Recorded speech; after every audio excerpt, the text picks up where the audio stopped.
শেরপুরের নালিতাবাড়ী উপজেলার ভোগাই নদীর থানাঘাট থেকে সোমবার সন্ধ্যায় হুমায়ুন মিয়া নামে এক সিএনজি চালকের মরদেহ উদ্ধার করেছে থানা পুলিশ।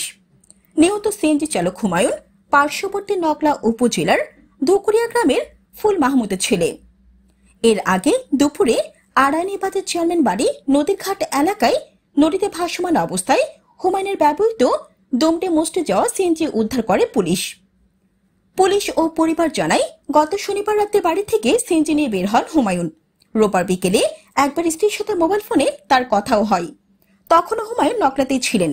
এরপর থেকেই তার ব্যবহৃত মোবাইল ফোনটি বন্ধ পাওয়া যায়।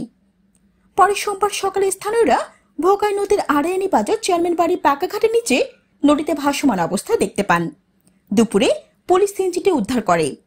পরে সন্ধ্যায় কিছুটা ভাটিতে নদীতে ভাসমান অবস্থায় হুমায়ুনের রক্তাক্ত মরদেহ উদ্ধার করা হয়। ময়নাতদন্তের পর প্রকৃত কারণ জানা যাবে বলে জানিয়েছেন থানার ওসি সোহেল রানা। জানাতুল আফসানা, চ্যানেল বাংলা।